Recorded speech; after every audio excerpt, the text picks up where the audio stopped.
अंग्रेजों ने फूट डालो और राज करो की नीति अपनाकर हिंदू मुस्लिम एकता को तोड़ा।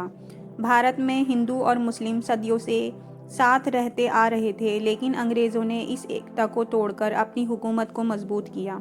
उन्होंने धीरे धीरे समाज में ऐसा जहर घोला कि लोग आपस में ही लड़ने लगे। अंग्रेजों ने ये प्रचार किया कि हिंदू और मुस्लिम हमेशा से एक दूसरे के दुश्मन रहे हैं।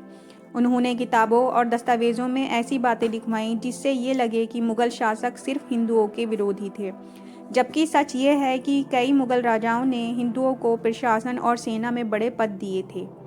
19वीं सदी में अंग्रेज़ों ने हिंदू और मुस्लिम के लिए अलग अलग कानून बनाए। मुस्लिमों के लिए अलग स्कूल और हिंदुओं के लिए अलग स्कूल बनाए, ताकि दोनों समुदायों के लोग एक दूसरे से अलग रहें।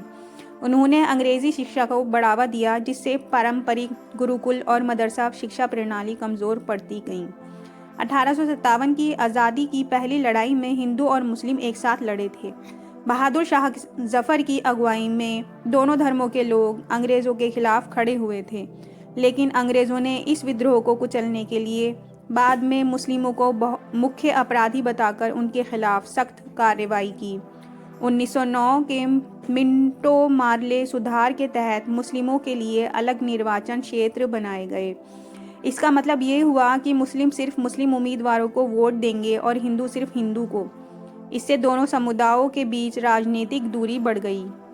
1885 में भारतीय राष्ट्रीय कांग्रेस बनी, जिससे हिंदू मुस्लिम दोनों शामिल थे, लेकिन अंग्रेज़ों ने 1906 में मुस्लिम लीग बनवाने में मदद की ताकि मुसलमान कांग्रेस से अलग हो जाएं। मुस्लिम लीग को ये यकीन दिलाया गया कि हिंदू बहुत बहुल भारत में मुसलमानों के हित सुरक्षित नहीं रखेंगे।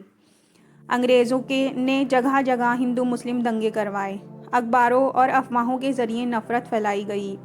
पुलिस और प्रशासन को पक्षपाती बनाया गया, जिससे दंगों में एक समुदाय को ज़्यादा नुकसान हो। 1940 में मुस्लिम लीग ने पाकिस्तान की मांग की।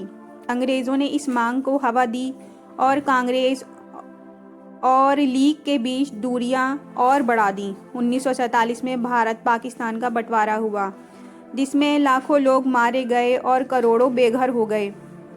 अंग्रेज़ों ने फूट डालो और राज करो नीति इतनी सफल रही कि इसका असर आज भी देखने को मिलता है।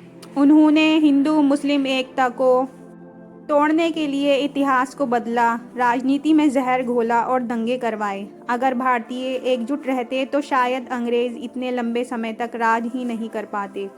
आज भी हमें समझना होगा कि यह नफ़रत उन्हीं ताकतों ने पैदा की थी जो हमें कमज़ोर देखना चाहते थे।